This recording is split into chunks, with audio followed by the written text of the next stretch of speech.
pas parce que t'es en dépression que t'arrives pas à sourire. Enfin, tu peux sourire, tu peux tenir la face et en fait être hyper mal. C'est sûr que les gens y voient rien, ça se voit pas. Pour moi, c'était pas écrit sur mon front du coup, ça se voyait pas, ce qui est encore pire. Mais c'était un désastre à l'intérieur. J'étais au ralenti complet. J'étais au ralenti au niveau moteur et j'étais au ralenti au niveau cognitif et psychologique, on va dire. J'avais plus de force. J'étais clouée au lit. Je me levais quand même, j'allais prendre ma douche, je me levais quand même dans l'appartement, voilà, mais franchement, j'avais envie de rien, je m'isolais complètement. Je mangeais plus. En fait, perte d'appétit totale. Je faisais de l'hypersonie. Je dormais pas mieux parce que c'était des nuits de cauchemar, mais par contre, je dormais beaucoup d'heures. Et crise de larmes sur crise de larmes, ça et les idées suicidaires, les idées noires, c'est les 2 symptômes qui me rongeaient.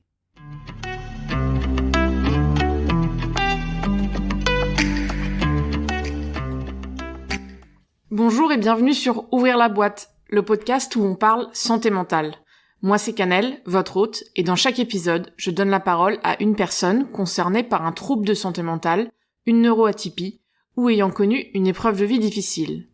Il ou elle vient nous raconter son histoire, témoigner, sans phare et sans tabou. Car la santé mentale, ce sont les concernés qui en parlent le mieux, et il est temps de leur donner la parole. Aujourd'hui, je reçois Léa, qui va nous raconter son histoire avec la dépression. La dépression est un véritable trouble psychique qui ne doit pas être confondu avec une déprime passagère. La dépression se caractérise notamment par une tristesse persistante et une perte d'intérêt ou de plaisir pour des activités auparavant enrichissantes ou agréables. Parmi les autres symptômes de la dépression, on peut également lister une fatigue intense, un ralentissement psychomoteur, des difficultés de concentration, une perte ou augmentation de l'appétit, de l'insomnie, ou au contraire une tendance à trop dormir, hypersomnie, une perte d'estime de soi, et également des idées suicidaires.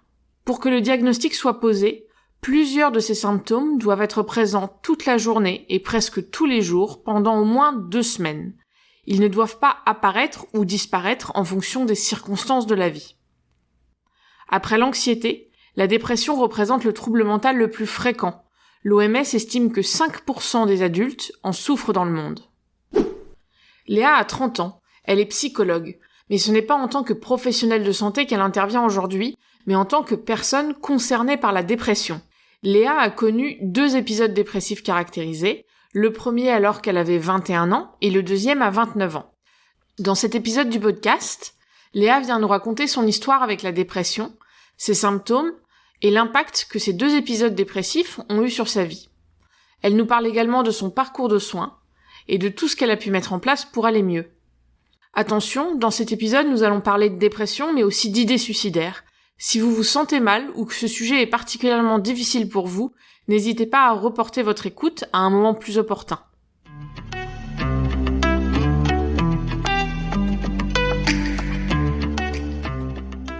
Ce podcast vous est présenté par Touki, la première plateforme française de groupes de parole en ligne. Touki vous permet de rejoindre un groupe de parole, en ligne et en tout anonymat, sur la problématique qui vous concerne, afin d'échanger avec des personnes qui vous comprennent car ils traversent les mêmes épreuves. N'hésitez pas à vous rendre sur le site wearetouki.com afin d'en savoir plus et à nous suivre sur Instagram où nous partageons tous les jours des informations et témoignages sur la santé mentale. Tous les liens sont en description de l'épisode. Allez, maintenant, on va ouvrir la boîte de Léa.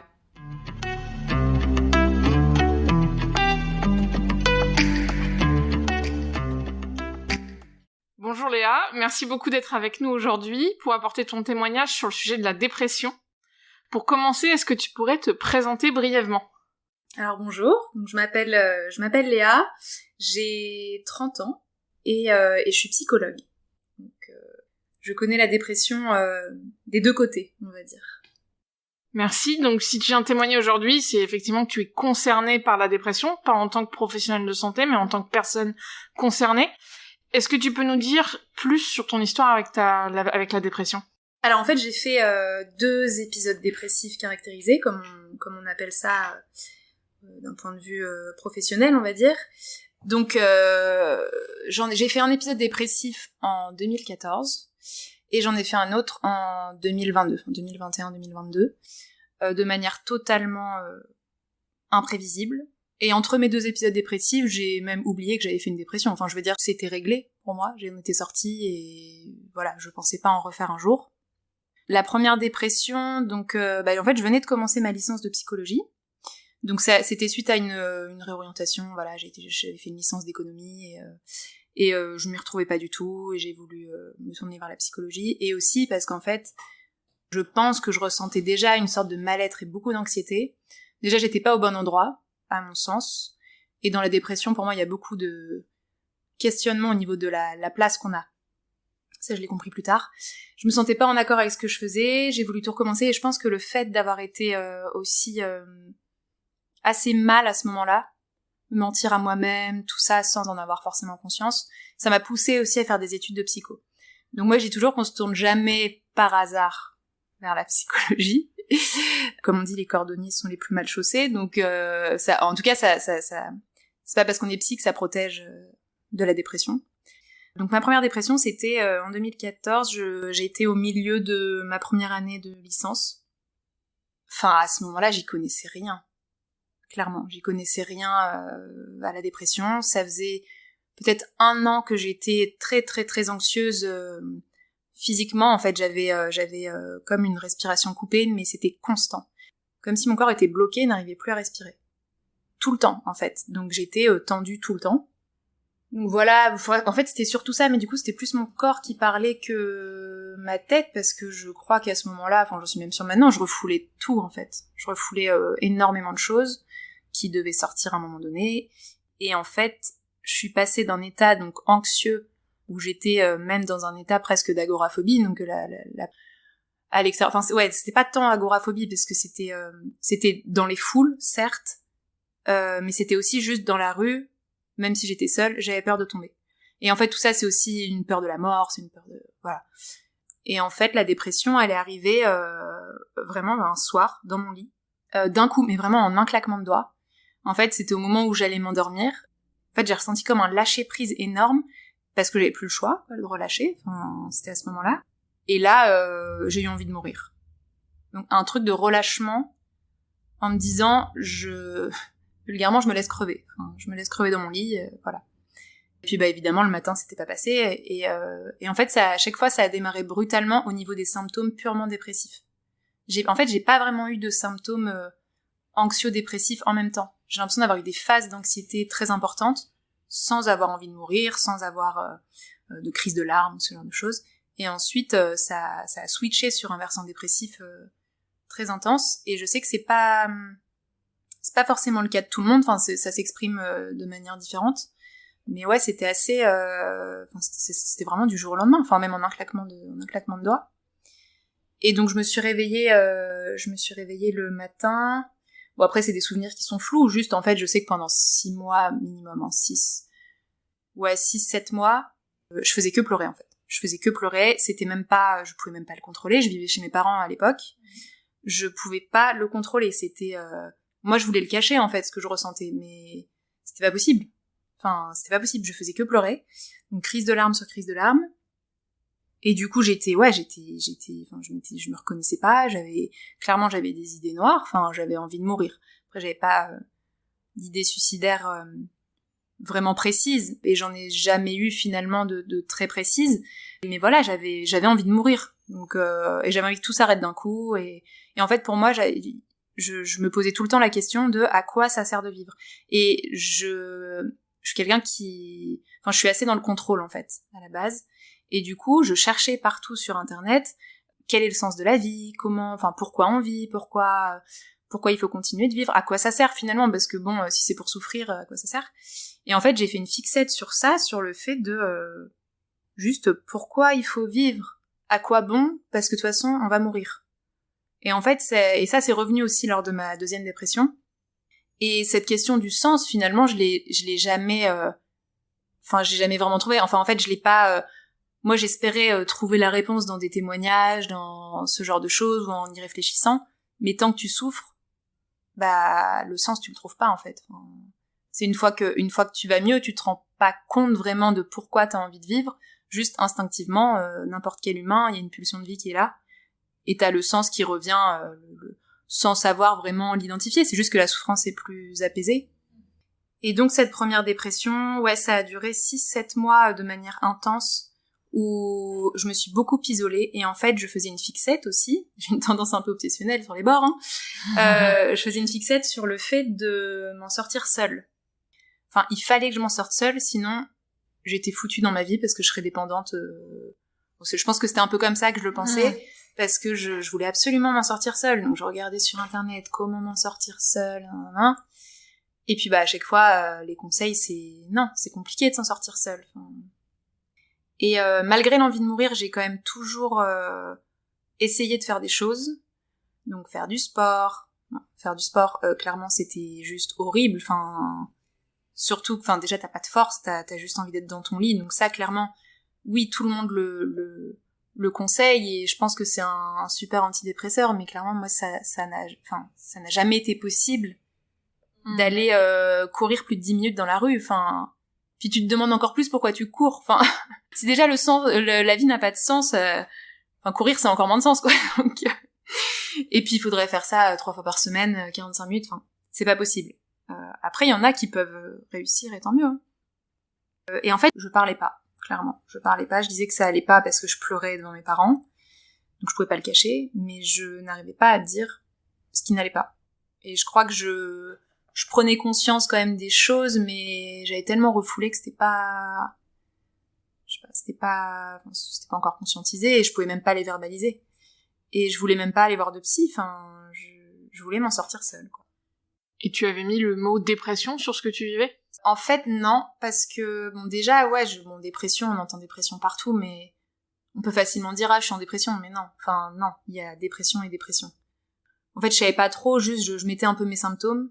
En fait, je mettais comment faire quand on a envie de mourir, comment faire, et en fait, oui, bien sûr, je suis tombée sur des trucs où on disait, là...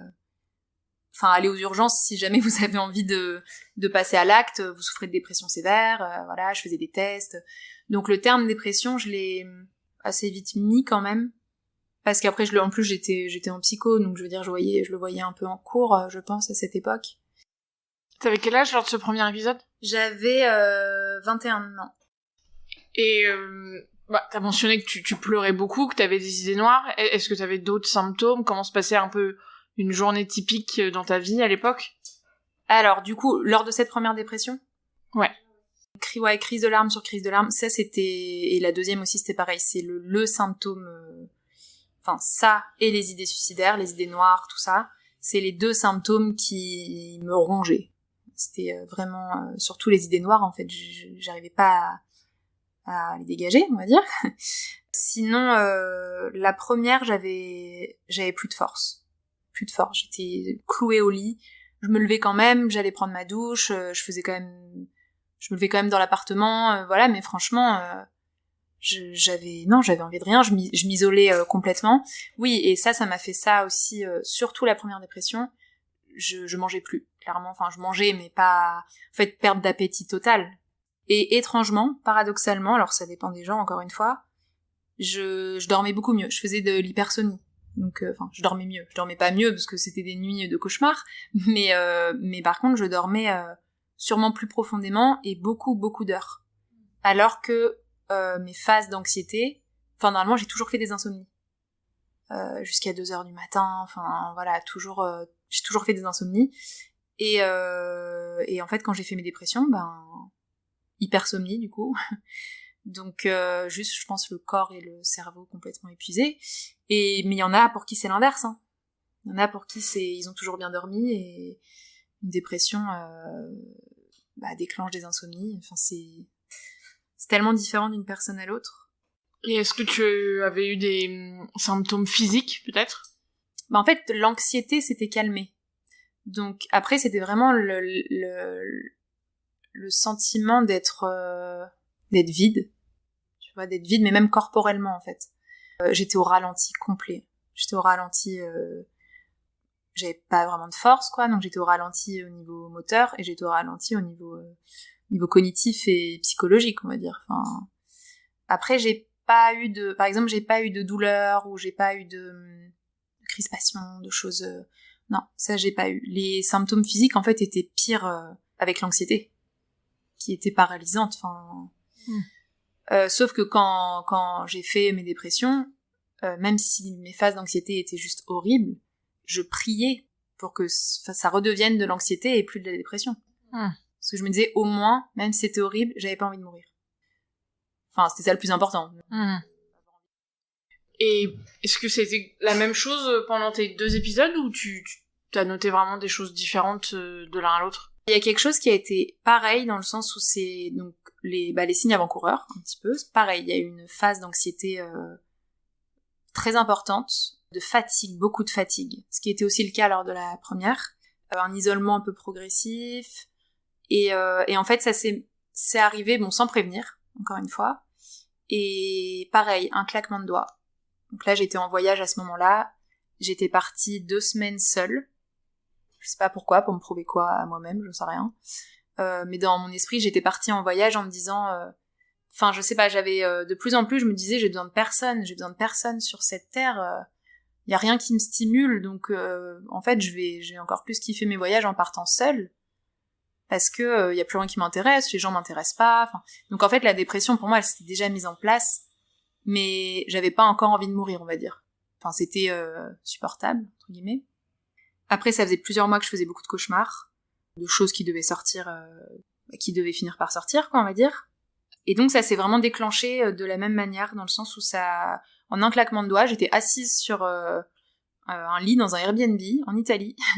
Et d'un coup, j'ai... Bah, en fait, je sais pas, ça m'a fait exactement pareil, j'ai eu l'impression de tomber dans un trou. Et de me dire juste ça sert à rien de vivre, enfin j'ai envie de mourir juste, et un mal-être vraiment très très intense. Donc ça c'était pareil, mais par contre après c'est pas manifesté exactement de la même manière, parce que lors de la 2e dépression, déjà elle a duré plus longtemps. Elle a duré combien de temps? Elle a duré une bonne année quand même. Une bonne année, là ça fait quelques mois que je suis beaucoup mieux. Mais il y a eu plusieurs mois où c'était fluctuant, j'avais l'impression d'en sortir et en fait ça revenait. Là, ça fait quand même plusieurs mois que je suis plutôt stabilisée, ça doit faire 6 mois, quelque chose comme ça. Mais sinon, ça a duré une bonne année, hein. Ça a duré presque le double de la première. Et je voyais pas la fin. Et je me disais, c'est pas possible. La première, les symptômes très intenses, ils ont duré à peu près 6 mois, même s'il y avait encore des choses, mais voilà, pour moi ça a été à peu près 6 mois, on va dire. Et du coup je m'étais dit, bon bah c'est bon, dans 6 mois peut-être que j'en serais sortie lors de la 2e. Et en fait pas du tout, ça traînait. Et en fait ce qui me faisait peur, c'est que j'avais un état émotionnel très fluctuant, dans le sens où j'étais donc au fond du trou, à vouloir mourir, à vouloir rien faire, à m'isoler, à vouloir rester dans mon lit, enfin voilà. Et d'un coup, j'avais des sortes d'élan de... Je vais faire ci, je vais faire ça. En fait, presque comme une sorte de bipolarité, mais qui s'était jamais exprimée. Enfin, je suis pas comme ça, normalement, je suis pas dans des états... En fait, j'ai l'impression que c'était un peu tout ou rien. Et à la fois, dans les moments où j'étais mieux d'un coup, bah je me disais... Putain, mais génial, enfin, c'était trop agréable de ressentir ça. Et en fait, là, donc pareil, crise de larmes, tout le temps, à nouveau.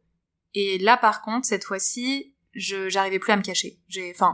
Ma famille, j'ai craqué, j'ai avoué des choses que je devais avouer, comme lors de la première dépression d'ailleurs. Et aussi, j'ai craqué auprès de mes amis. Donc, mes amis, j'ai eu besoin de leur dire que j'avais envie de crever, quoi. Enfin, voilà. En disant que j'avais pas envie de mentir, que j'avais pas envie de faire semblant. Et de toute façon, j'arrivais pour les voir, parce que je me forçais quand même. J'allais les voir, je disais bonjour, je chialais en fait. Ouais, donc ils s'en rendaient compte. Ouais, il y avait pas, mais c'était presque, je me disais, mais ils doivent me prendre pour une folle, quoi. Enfin, je veux dire, on m'avait même pas demandé si ça allait. J'arrivais, j'avais déjà la voix qui tremblait et je pleurais. Et ce qui était bizarre, c'est que je m'effondrais et ensuite j'étais soulagée et j'arrivais à passer une soirée, bon, pas trop mal, hein, du moins à me changer un peu les idées. Mais c'était comme si en fait le fait de ne pas mentir et de me montrer tout de suite comme je suis, ben ça me soulageait derrière. Tu vois, de pas faire semblant, quoi. Et du coup, il y avait vraiment des phases que j'avais pas lors de ma première dépression, il y avait vraiment des phases fluctuantes. Et donc ça, c'était inquiétant, quand même. Pour le coup, je me suis sentie vraiment démunie à nouveau, mais tout de suite, je me suis dit, je peux pas revivre ça, je vais prendre des médicaments. Je vais demander à avoir des médicaments, c'est pas possible. Et j'étais hyper mal de devoir en arriver là, parce que, moi, ma perception des choses, c'est que oui, les médicaments, ça peut clairement aider, hein, c'est une béquille, comme on dit souvent, mais pour moi, il y a un énorme travail à faire, et si tu changes pas le contexte, l'environnement dans lequel t'es, si tu libères pas des choses, t'as beau prendre des médicaments, tu resteras en dépression, ou même d'une manière moins intense, mais chronique, ça restera comme ça, en fait, ça changera pas. Donc il y avait énormément de choses à exprimer, énormément de choses sur lesquelles travailler, donc c'est tout ce que j'ai fait en thérapie. Je suis allée voir un psychiatre, je me disais, mais juste donnez-moi n'importe quoi, je m'en fiche, quitte à ce que ça me détruise le cerveau, en fait, parce que forcément c'est des choses chimiques, on sait jamais vraiment ce qu'on prend, et on m'a prescrit donc un antidépresseur qui n'a clairement eu aucun effet pendant plusieurs mois, et donc ensuite j'ai fait un switch, comme on appelle. Donc mon psychiatre m'a changé de molécule, il était très à l'écoute, mon psychiatre, donc ça c'était vraiment bien. Et pendant ce switch là, c'était horrible, c'était pire que quand j'avais le premier antidépresseur, c'était vraiment état de crise. Et ensuite ça a été mieux, progressivement, avec toujours des rechutes violentes, hein.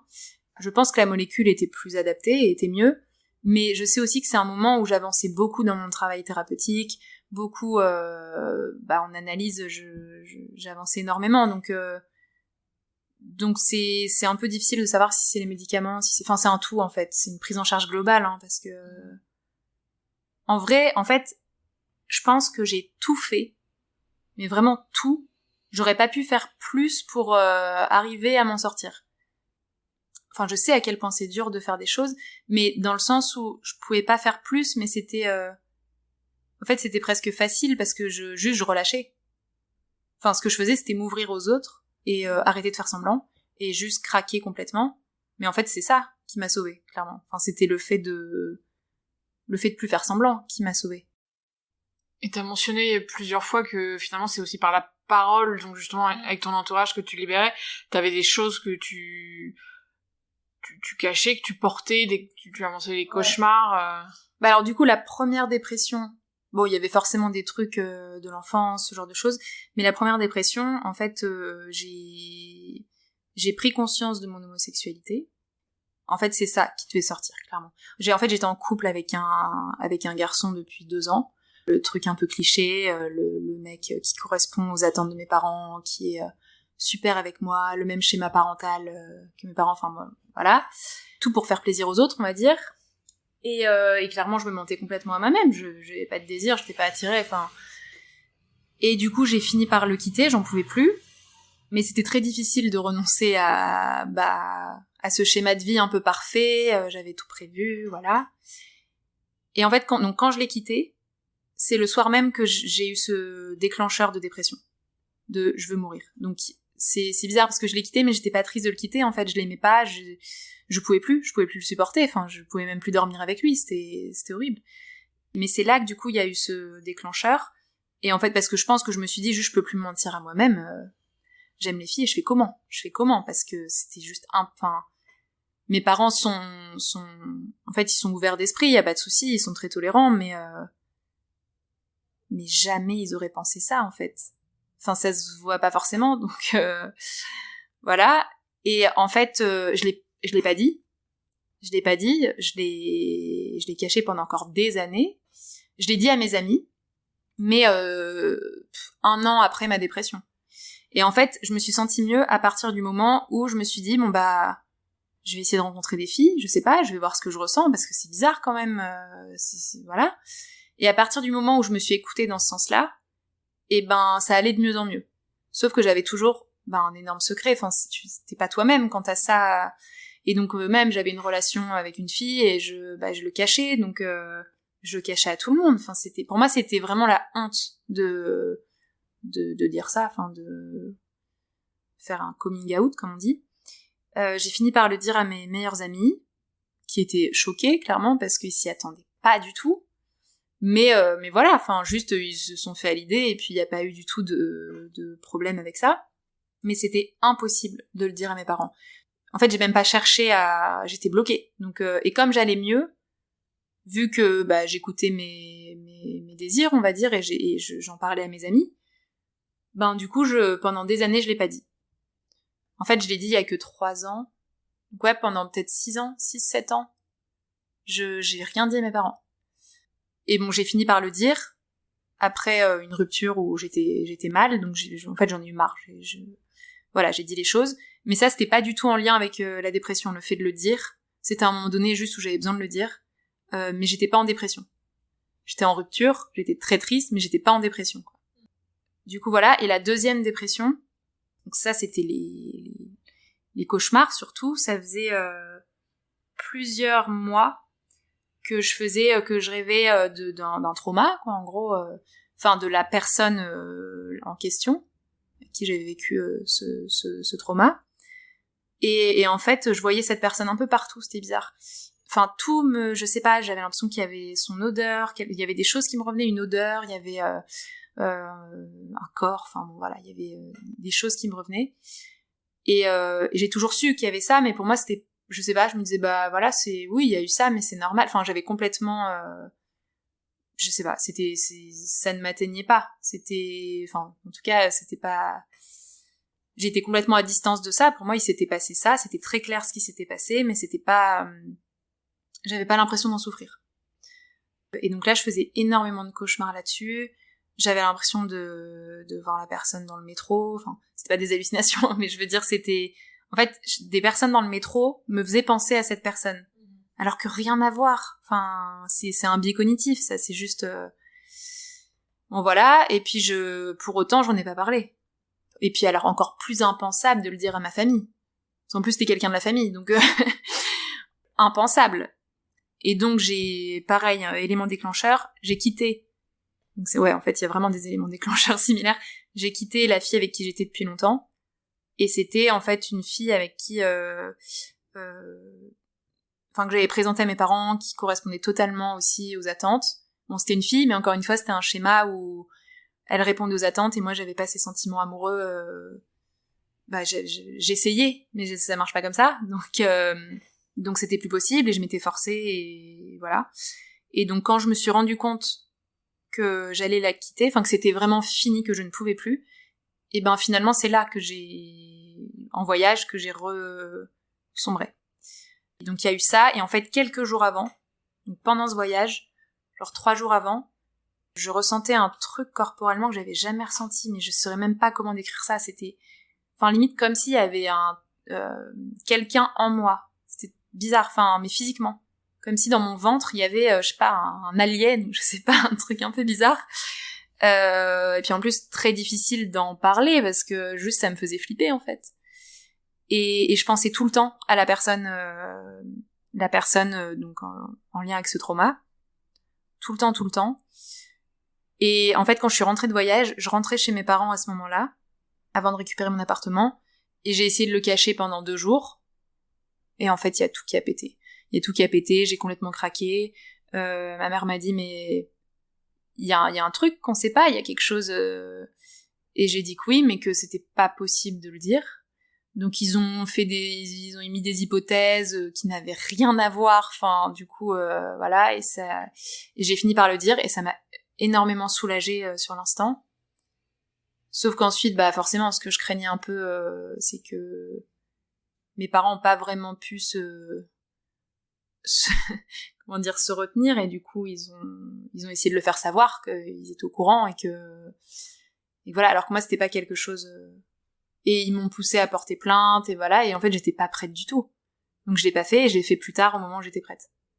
Mais donc en fait c'est ça qui devait sortir, je pense, mais à mon sens c'était vraiment plurifactoriel. Il y avait ça, il y avait à nouveau ce schéma que je reproduisais, parce que on reproduit tous inlassablement les mêmes schémas jusqu'à comprendre que c'est une connerie. Mais inconsciemment, parce qu'en plus je le sais, mais évidemment j'ai refait les mêmes conneries. Il y avait ça, et puis ouais, il y avait aussi le côté à pas assez m'ouvrir aux autres, à toujours faire un peu genre moi je gère, je fais ci, je fais ça, un peu image parfaite. Pendant ma deuxième dépression, je me suis vraiment ouverte à mes amis, à mes amis très proches, à quelques amis du coup. Et en fait, ça a permis de créer des liens beaucoup plus forts, et qui sont maintenant beaucoup plus profonds et beaucoup plus forts. Et qui, je me suis rendu compte, ça permet aussi aux autres, du coup, de se confier aussi. Parce que, en fait, tout le monde se dit, bah non, je vais pas dire ça, la personne a l'air bien, ou machin, puis c'est la honte. Et en fait, non, moi, ça m'a créé des amitiés juste plus profondes, quoi. Donc, On est tous concernés. On a tous, d'une manière ou d'une autre. Bah oui, sauf que, ouais, on est dans une société où tout le monde fait un peu comme si tout était ok, on arrive à gérer dans son coin. Et en fait, non, tout le monde a des problèmes, tout le monde a des souffrances qu'on connaît pas en plus. Et ce trauma, j'ai eu besoin d'en parler aussi à mes meilleurs amis, juste sans rentrer dans les détails, parce qu'en fait, ils comprenaient pas ce qui se passait. Et du coup, j'ai dit en fait, j'avais besoin que ça se sache, juste qu'il y avait eu quelque chose. Donc j'ai dit voilà, il s'est passé quelque chose quand j'étais plus jeune, voilà. Donc c'est un sacré bordel, parce qu'en plus ça concerne la famille, tout ça. Et du coup, ça a été plus... il y avait un peu plus de compréhension, je crois. Mais ce qui est terrible, c'est que on peut ne pas avoir vécu ça et être en dépression quand même, et pour autant, ça paraît toujours moins légitime, alors qu'on sait pas, il y a il y a tellement de choses qui peuvent, sans que ce soit des traumas sur des événements fixes, il y a juste en fait des relations traumatiques, un peu avec un parent, avec un frère, avec une sœur, mais qui ont été en continu, et des choses toxiques qui font que juste t'es détruit en fait. Mais il n'y a pas d'événement précis de traumatisme sur un événement. Non, c'est juste un trauma en fait de toute une vie presque. Et le problème, c'est que les personnes qui font une dépression à cause de tout ça, elles sont pas reconnues vraiment. On comprend pas. On dit non, mais si ça va pas avec ta mère et que c'est toxique, coupe les liens. Non, en fait, c'est pas. Et toi, t'as vu une vraie différence dans la réaction de tes proches quand ils ont compris entre guillemets pourquoi. Ouais, mais je pense que c'est pour ça que j'avais besoin de le dire aussi. Parce que en fait, déjà ça devait sortir, je faisais trop de cauchemars à ce sujet, et du coup ils ont aussi ils ont mieux compris, et bon, bien sûr ça les a fait paniquer, et pour le coup j'ai parlé de mes idées noires à mes parents, chose que je n'avais pas du tout, j'avais pas du tout fait ça lors de la première dépression, et là je voulais tout dire. En fait j'ai tout dit, j'ai totalement craqué, j'ai tout dit. Et puis dire ça à ses parents, ils sont très protecteurs, donc dire ça, dire ton enfant te dit ça, tu le laisses plus sortir. T'as peur. Et mais ça va. Ils étaient, ils m'envoyaient des SMS H24, mais ils m'ont pas retenu chez eux. Et ils ont tout fait pour moi. Mais il y a un côté du coup encore plus culpabilisant, parce que forcément. Ta famille qui est là pour toi, il y en a qui ont pas cette chance-là, et ça doit être extrêmement dur, parce que moi je sais pas comment j'aurais fait, et je savais même pas, je me disais j'ai un entourage, j'ai des proches, des amis qui sont géniaux, qui me comprennent. Alors je me suis rendu compte que certains amis clairement dans le fond ne comprenaient pas, ou que ça avait, en fait ils comprenaient parce que bon voilà, mais que ça avait une date de péremption le truc, tu vois. c'était ah ok ça va pas, bon, dans 3 mois, grand max, c'est fini, sinon c'est chelou. Et ça, je m'en suis rendu compte, et en fait, du coup, c'est encore plus dur, parce que ça passe pas, donc toi, déjà, t'as peur, et en plus de ça, tu vois que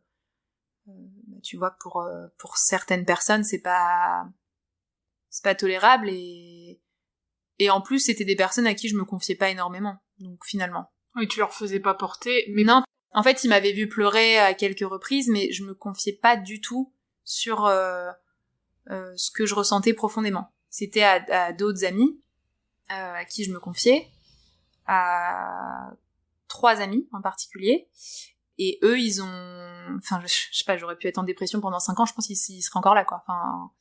Juste la tolérance, la bienveillance, et accepter que ça puisse durer peu importe, tu restes notre ami, en fait. C'est comme ça que je l'ai senti. Et en fait, c'est hyper important de ressentir ça.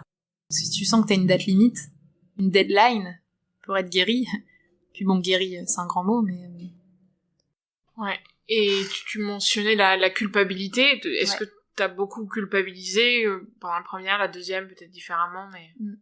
Bah, la culpabilité, je pense, elle est inhérente à la dépression, hein. C'est le trait, je pense, c'est l'un des traits, des sentiments les plus importants. Donc, j'ai beaucoup culpabilisé de me dire, j'ai tout. Ça, je pense que beaucoup le ressentent. J'ai tout, mais je suis mal. Donc, j'ai tout, je me disais vraiment, c'est honteux d'être mal pour ce que j'ai vécu au niveau du trauma, par exemple, alors que certaines personnes ont vécu, mais 1000 fois pire. Je me disais, mais c'est pas possible, je suis une merde, en fait. Enfin, ça prend toute une ampleur, alors que c'est rien, c'est pas grave, voilà, je devrais juste passer à autre chose. La culpabilité de faire souffrir mes proches aussi, enfin, mon frère, ma sœur, mes parents étaient mal de me voir comme ça, et ça les angoissait, et je me mets à leur place, hein. J'aurais eu mon frère ou ma sœur dans cet état-là, j'aurais passé une année horrible, hein. Enfin, tu te dis, mon frère ou ma sœur a des idées noires, mais j'aurais pas dormi. Enfin, c'est pas facile. Et puis je me disais, je suis pas une bonne amie, du coup, parce que je fais juste chier les gens, en fait. J'arrive, je pleure, ok, super. Enfin, voilà. Et finalement, c'était pas... Bah, après, j'ai eu de la chance sur ça. Enfin, en fait, je me disais, j'ai des parents qui finalement comprennent parce qu'ils... En fait, ils veulent juste que je sois heureuse, donc ils comprenaient, même si dans le fond, ils comprenaient pas trop. Mais bon, ils acceptaient le truc, ils m'ont pas rejeté. Ils sont plutôt un peu parents poules, donc ils m'ont peut-être trop couvé d'ailleurs, je sais pas. Et j'ai eu des amis, les 3 amis à qui je me suis beaucoup confiée, c'était... Ouais, ils ont vraiment eu la réaction, l'attitude parfaite. J'aurais pas pu espérer mieux. Et pour autant, j'étais quand même mal. Donc je m'en voulais, je me disais, mais ils vont même se dire peut-être qu'ils font pas ci, qu'ils font pas ça, qu'ils arrivent pas à m'aider. Et donc c'est encore plus culpabilisant. Et c'est intéressant, c'est quoi cette attitude parfaite selon toi, si on a des proches qui nous écoutent aujourd'hui? Bah, l'attitude parfaite, en fait, c'est... Déjà, faut pas chercher à coacher. Le côté coaching, à dire faut que tu fasses ci, faut que tu fasses ça, bouge, fais du sport. En fait, tous les trucs qu'on trouve sur Internet, là, oui, bien sûr, ça peut être suggéré, mais moi, ce qui me faisait du bien, c'était quand mes amis ou ma famille me disaient « Ok, bah écoute, c'est comme ça. Tu t'en sortiras quand tu t'en sortiras. Je sais que tu vas t'en sortir, voilà. » Qu'ils étaient juste à l'écoute, sans me dire ah bah il y a ci, bon bah voilà, t'as vécu un trauma, bon bah fais ci, fais ça. Mais non, en fait, enfin non. Il y a la temporalité qui est hyper importante. Et du coup, c'est le respect de cette temporalité de l'autre que moi j'ai ressenti, qui m'a beaucoup aidée, et le côté bienveillant où j'avais pas l'impression qu'on me jugeait, ou même si forcément chacun se fait un peu son avis, son idée, j'ai pas eu le sentiment que ça ait impacté mes relations. Ils essayaient de me comprendre, ils essayaient de me faire parler. Ils me disaient tout le temps, mais parle. Et ça, c'est hyper important parce qu'il faut parler. Donc, je sentais qu'ils étaient pas en mode, ok, bon, vas-y, maintenant on parle de ci, on parle de ça. Ils voulaient être là, en fait. Donc, sentir juste que la personne s'intéresse, t'écoute et veut être là pour toi, mais sans, en fait, juste l'écoute, en vrai. Juste quelqu'un qui écoute et qui dit, ok, bah, je suis là pour toi. Juste ça. Je suis là pour toi, tu m'appelles quand tu veux, voilà. Juste ça, moi, c'est juste de ça dont on a besoin. Et en vrai, il y a pas besoin de plus. On a l'impression déjà personne peut sauver qui que ce soit. Donc, personne n'aurait pu me sauver, hein. Personne n'aurait pu me dire, fais ci, fais ça. Évidemment, moi, je sais déjà tout ce qu'il faut faire, mais je suis quand même mal. Enfin... Et en prenant un pas de recul aujourd'hui, tu dirais que ça a été quoi l'impact de ces 2 épisodes dépressifs sur ta vie? Bah déjà, pour moi, je suis plus du tout la même personne parce que je lâche beaucoup plus prise. Bon, j'ai une tendance à être dans le contrôle, hein, donc, mais j'accepte totalement le côté, on sait pas ce qui va se passer, la vie est imprévisible, voilà, dans le bon comme dans le mauvais, mais du coup, faut profiter de l'instant, on va dire. J'ai plus aucun projet de vie concret que je veux absolument. Mon chemin, il est plus tracé. Là, ça peut être, c'est freestyle. Je sais ce que je veux dans la vie. Ma vie est stable, mais pour moi, il y a énormément de hasard, de choses comme ça, et tout ça, j'ai essayé de le prévoir avant. Donc ça joue. Ça m'a permis de beaucoup plus m'ouvrir aux autres et d'être dans des relations beaucoup plus profondes, que ce soit sentimentalement ou amicalement, et même au niveau familial. Donc ça, pour moi, c'est un point énorme qui fait que je me sens beaucoup plus en accord avec moi-même. J'ai fait beaucoup de peinture aussi, lors de ma deuxième dépression. En fait, il fallait que je me raccroche à quelque chose. Je me suis accrochée à ça, et j'étais hyper mal en peignant, hein. Ça me sauvait pas. Enfin, je veux dire, c'était histoire de passer la journée et de faire quelque chose de créatif, voilà. Et ça, pour le coup, même si c'est moche, même si, enfin, franchement, on s'en fiche. Sur l'instant, il faut faire un truc pour que ça passe, en fait, pour que la journée passe. C'est ça l'objectif, c'est que la journée passe. C'est même pas faire un truc qui nous plaît. Juste, faut que la journée passe et que le temps passe. Donc j'ai fait ça, mais ça, en fait, je pense que ça m'a tenue aussi, hein, parce que j'ai beaucoup développé ça, et aujourd'hui je peins encore et j'adore ça et c'est une passion. Alors, j'espère que ça durera, mais maintenant je le fais que par pur plaisir, je le fais pas pour passer le temps parce que sinon j'ai envie de crever, quoi. Ouais, il y a ça, il y a sûrement plein d'autres choses.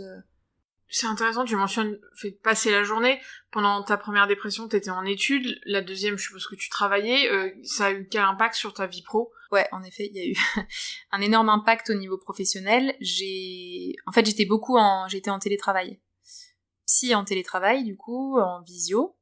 Et du coup, moi, j'étais très isolée parce que c'était full-time visio dans une équipe pas forcément... En fait, ça prenait une tournure qui me plaisait pas. J'étais pas en accord avec mes valeurs et mes principes éthiques, on va dire. Et comme j'étais très très isolée, parce que j'étais toute la journée chez moi, voilà, à faire mon travail, je pense que ça a aussi joué, je pense, au niveau de la dépression. Et en fait, je continuais pour autant les 3 premières semaines à travailler, je sais même pas comment j'ai fait. J'étais un robot, je crois, enfin... J'ai continué, et en fait, c'est mes parents qui m'ont dit maintenant t'éteins ton ordi, stop. On dit que t'es hospitalisé, on s'en fiche, c'est fini, on prendra... Donc pour ça, j'ai eu énormément de chance aussi. Ils m'ont dit on se débrouillera, voilà, on va t'aider. Mais là, stop, c'est en train de te flinguer, ce travail. Et en fait, en effet, c'était mauvais pour moi parce que j'étais très isolée, en fait. Pendant 6 mois, en fait, j'ai pas bossé. Donc forcément, les journées étaient longues, mais en tout cas, je pouvais plus faire ce que je faisais. Et en fait, j'avais très peur aussi de reprendre un travail parce que émotionnellement, je pleurais tout le temps. Je me disais, c'est pas possible, je peux pas reprendre un travail en ayant les larmes aux yeux tout le temps, et je savais pas si c'était bon pour moi de reprendre un travail, si c'était mauvais. Enfin, de toute façon, t'as plus confiance en toi, t'as plus d'estime de toi, tu te sens juste une feuille fragile dans les airs, donc à tout moment, tout s'effondre, et enfin, j'avais plus aucun contrôle. Donc je me suis dit, pour l'instant, je prends ce qu'il y a à prendre, j'accepte l'aide de mes parents, ils m'ont beaucoup incité. Et il y a quelque chose, du coup, qui m'a énormément aidée aussi, c'est les groupes de parole. Et ça, je l'ai pas fait tout de suite. Pourtant, je sais à quel point, je savais que ça existait, je sais à quel point c'est important, et je me sentais très très seule dans ce que je vivais. Parce que les gens ont beau comprendre, et mes amis étaient là, ma famille aussi, ben, eux, ils savent pas ce que c'est des idées noires. Ou alors, mon père en l'occurrence le savait, mais il le verbalisait pas, donc... Et j'avais vraiment un besoin de parler à des gens qui ressentaient cette envie de mourir et ces questionnements sur le sens de la vie. Et ça, ça se trouve pas dans la rue. Enfin, je veux dire, on va pas demander aux gens s'ils ont envie de mourir. Donc, du coup, je me suis lancée. Je suis allée à un groupe de parole avec l'association France Dépression. Et en fait, donc j'ai fait peut-être une dizaine de groupes, je crois. C'était 1 fois par semaine. Et donc dès le premier groupe, en fait, moi, j'arrivais pas à parler, j'arrivais pas à m'exprimer. Juste, je me suis assise sur la chaise, on était dans un jardin, et donc les gens parlaient, voilà, ils racontaient leurs symptômes, donc des histoires totalement différentes, des symptômes différents mais similaires à la fois. Et le fait, en fait, d'écouter et de me rendre compte que j'étais pas seule, et en plus de ça, je me rendais compte que c'était des personnes, tu les croises dans la rue, tu te dis pas qu'ils sont en dépression. Tu te dis pas ils sont pas nets, il y a un truc bizarre, voilà. Non, c'est des personnes comme tout le monde, enfin. Et du coup, il y a eu un côté où je me suis dit, ok, en fait, on voit rien chez les autres. On voit rien, on croise des gens, on a l'impression que tout le monde est heureux, mais pas du tout. Et ça m'a beaucoup aidée parce que, en fait, je me suis jamais vraiment exprimée dans les groupes de parole. J'ai juste écouté. Et ça me faisait un bien, mais fou. Je sortais de là, j'étais trop bien. Et en fait, j'avais envie d'aller boire des verres avec ces personnes-là. De créer des liens avec ces personnes-là. Parce que je savais qu'en fait, je pouvais être mal et je pouvais... Mais du coup, j'étais mieux. Parce qu'il y avait pas à faire semblant, c'est des personnes qui comprenaient. Donc après, j'ai été un peu à l'initiative de sorties, de trucs simples, juste aller dans un parc. Enfin, simple. Quand t'es en dépression, c'est énorme, mais aller dans un parc, faire un petit pique-nique, parce que la majorité travaillait pas non plus. Et ça m'a beaucoup aidé. De faire des nouvelles rencontres, mais des personnes avec qui t'as pas besoin de faire semblant, en fait. Et qui t'as pas besoin d'expliquer, peut-être, aussi. Ouais, exactement. Pas besoin, et puis tu te rends compte que c'est tellement différent d'une personne à l'autre. Puis quand tu vis une dépression, tu peux pas ne pas être tolérant avec les autres. Tu sais à quel point c'est violent, donc... Enfin, il y avait une bienveillance qui était là, qui était hyper...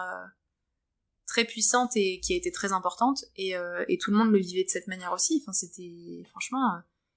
Et je regrette de pas l'avoir fait plus tôt, parce que je l'ai fait peut-être 3 mois avant justement de me lancer pour retrouver un travail, mais du coup après je pouvais plus y aller.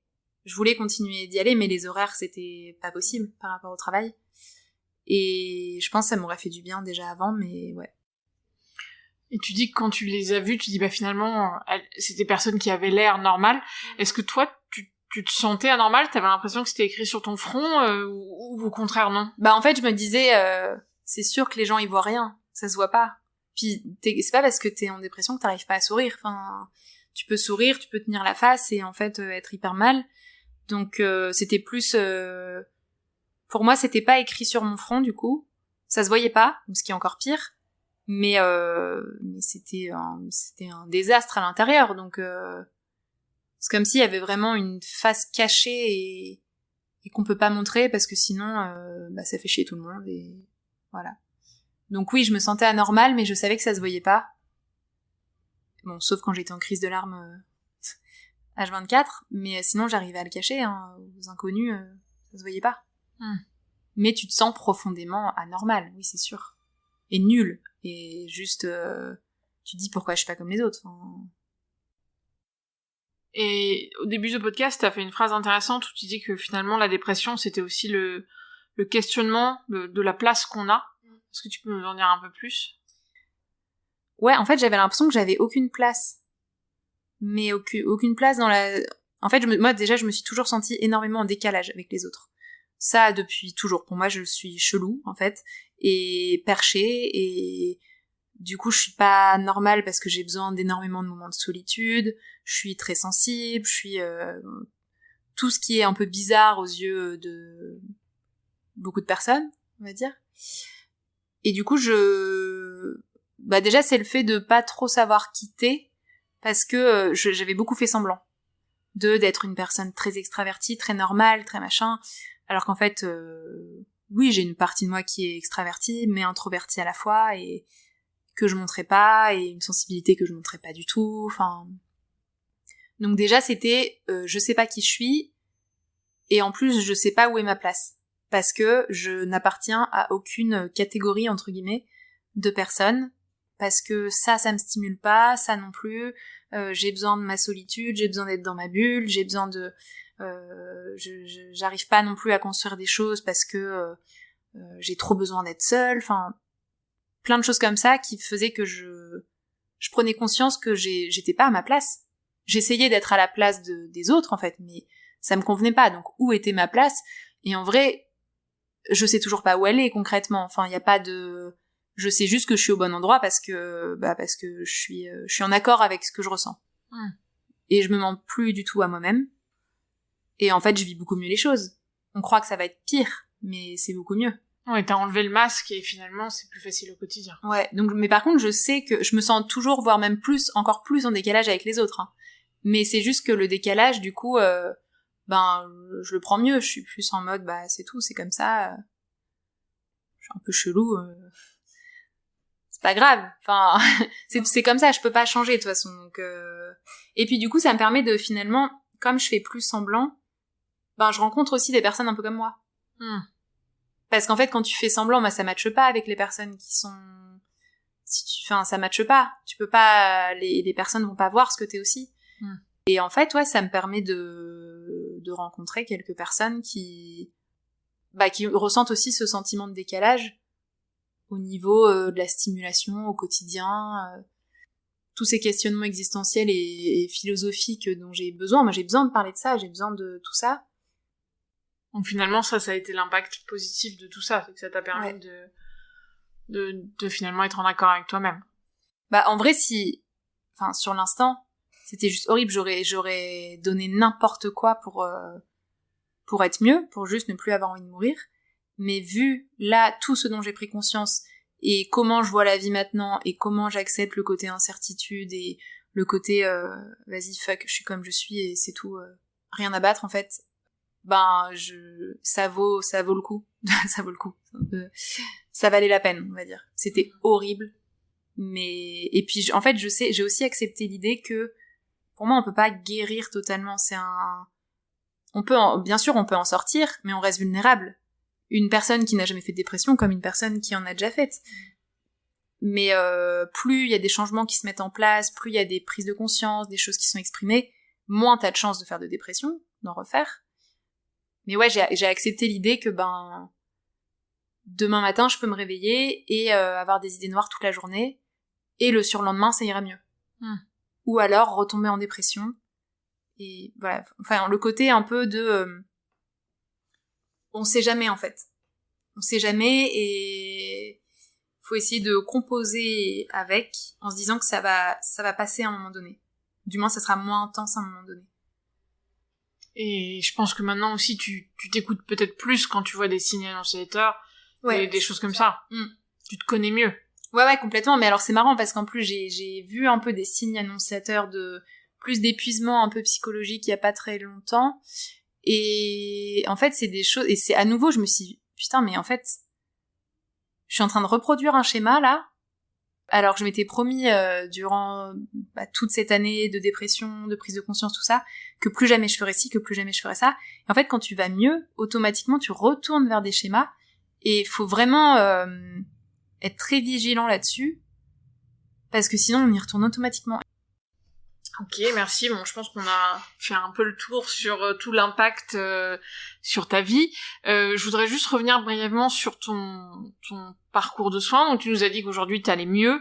Tu nous as parlé que tu avais pris des médicaments pendant le second épisode, que tu avais fait un groupe de parole. Tu as brièvement évoqué la thérapie. Est-ce que tu peux nous en dire un peu plus sur justement la thérapie, ce que tu as fait Ça fait 2 ans, du coup, quasiment, que je fais une thérapie, donc... une psychanalyse pour le coup. Bon, il y a plein d'approches, parce qu'après moi j'ai un attrait un peu plus particulier pour la psychanalyse, mais en tant que psy, je suis d'orientation intégrative, donc il y a énormément de thérapies, et toute approche thérapeutique est très bien à partir du moment où toi tu te sens en accord avec l'approche. En fait, c'est pas tant est-ce que cette approche est mieux pour moi ou est-ce que machin.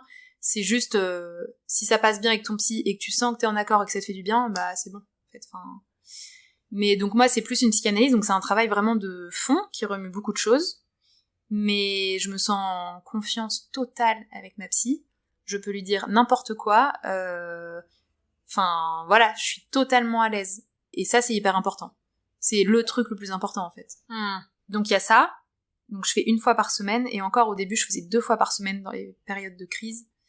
Là, je fais 1 fois par semaine, donc c'est un budget par mois. Hein. Je vois mon salaire passer, ça c'est sûr, mais ça vaut le coup, complètement. Hein. J'ai aucun souci à donner de l'argent pour ça c'est clair. Et c'est pas du tout dans mes projets d'arrêter. Pour l'instant, je vois pas pourquoi j'arrêterais. C'est pas parce que ça va mieux qu'il y a pas encore des choses à travailler. J'ai beaucoup écrit aussi. Sur l'instant, quand j'étais très mal, j'écrivais de manière très libre, en fait. Sans rien organiser. Donc j'écrivais n'importe comment, et ça me faisait beaucoup de bien. Et maintenant j'écris, mais d'une autre manière. plus en mode peu prose et organisé, on va dire. Mais c'est toujours autour de ça un petit peu. Et je pense que ça, pareil, si je fais ça maintenant, c'est parce que j'ai vécu tout ça. C'est un peu triste à dire, mais parfois la créativité, elle vient de la souffrance, parfois. Il faut avoir souffert pour exprimer certaines choses.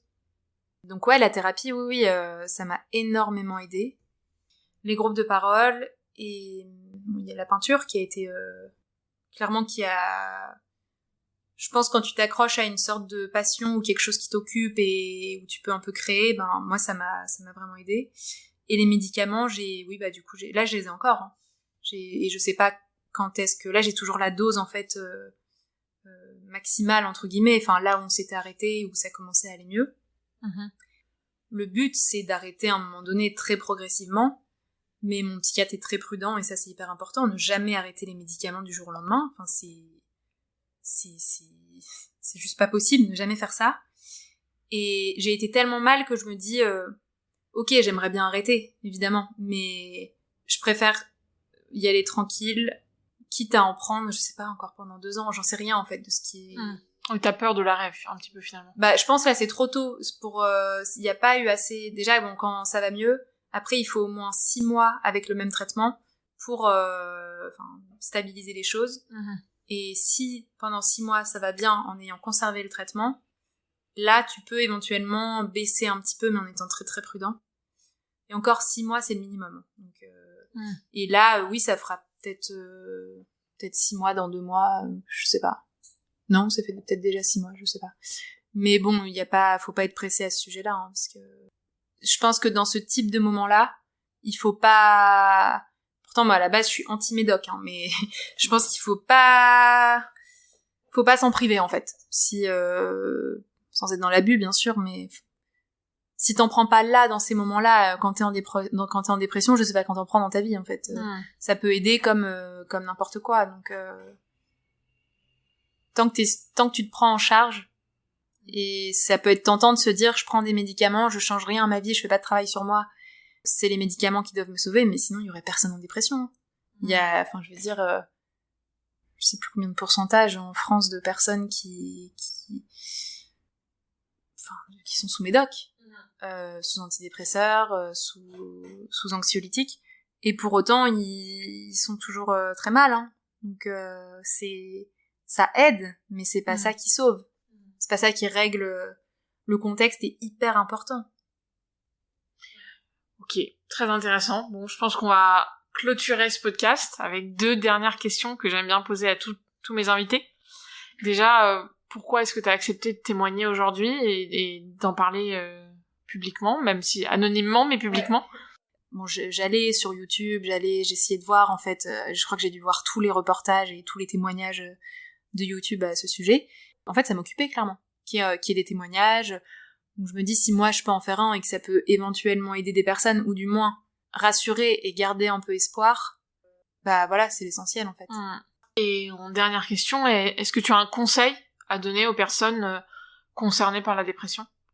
Ben du coup, pour le coup, c'est vraiment pour moi la priorité, c'est de s'ouvrir aux autres, je pense. De pas faire semblant en fait. Vraiment, ne pas faire semblant. En fait, si tu commences à faire semblant et à vouloir le cacher, mais pour s'en sortir, je sais même pas si c'est possible en fait. Je sais même pas, parce que il y en a qui font preuve d'une force incroyable, hein, mais pour moi il faut en parler, ça permet de voir qui est là pour toi, ça fait un tri dans tes proches, et accepter le fait que ça passera pas comme ça et qu'on n'y peut rien, et que par contre ça va nous apprendre beaucoup de choses pour être plus heureux derrière, même si sur l'instant c'est impossible, c'est juste impossible d'imaginer pouvoir être mieux. Et je l'ai vécu, et si on m'avait dit dans 1 an tu diras voilà, tu feras un podcast pour sensibiliser et tout ça, j'aurais dit bah non, en fait je vais pas mentir, j'ai envie de crever, donc et là c'est pas le cas, donc c'est possible clairement d'en sortir, ou du moins d'aller mieux et d'apaiser les symptômes, mais faut pas faire semblant, faut être authentique en fait, quitte à prendre le risque de perdre certaines personnes, parce que c'est des personnes qui peuvent pas comprendre, mais qui du coup sont pas là pour ce que t'es toi dans ta globalité. Et se tourner vers des groupes, c'est hyper important. Ne pas s'isoler, mais donc certes voir ses amis proches qui te connaissent, qui voilà, mais aussi et surtout rencontrer des personnes qui traversent la même chose. Parce que t'as beau être avec tes amis proches qui te comprennent et qui sont là pour toi, ils savent pas ce que c'est. Si certains savent, tant mieux, mais s'ils savent pas ce que c'est, tu te sens extrêmement seul en fait. Tu te dis ok, ils sont là, mais ils savent pas à quel point c'est horrible en fait. Donc ouais, c'est vraiment s'ouvrir aux autres et pas avoir peur de dire la vérité en fait, de dire qu'il y a rien qui va et de verbaliser surtout les idées noires. Hein. C'est hyper important de pas en faire tout un sujet tabou et c'est encore le cas dans la société. Hein, mais... Et puis faire une thérapie. En tout cas, aller voir... Après, un groupe de parole peut suffire en fait. Il y en a qui étaient au groupe de parole qui ne faisaient pas de thérapie parce qu'ils n'étaient pas forcément prêts ou alors... voilà, pour X raisons, mais il faut parler. Donc, il faut parler. Ou écrire. Mais la parole, c'est quand même ce qu'il y a de mieux. Sans se mentir à soi-même. Bon, c'est un bon mot de la fin, je pense. Parler sans se mentir à soi-même. Merci beaucoup, Léa, pour ce témoignage. J'espère qu'il pourra aider d'autres personnes concernées par la dépression à se sentir moins seules et à parler. Merci à toi.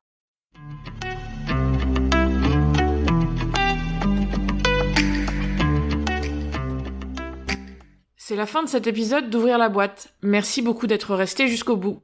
Si vous êtes concerné par la dépression et que vous avez envie de rejoindre un groupe de parole en ligne et anonyme pour partager avec d'autres personnes concernées, rendez-vous sur le site de Tookie, dont vous trouverez le lien en description de l'épisode. Et si vous avez aimé cet épisode, n'hésitez pas à laisser une note ou un avis sur votre plateforme d'écoute habituelle et surtout, partagez-le autour de vous. Merci et à bientôt pour un prochain épisode.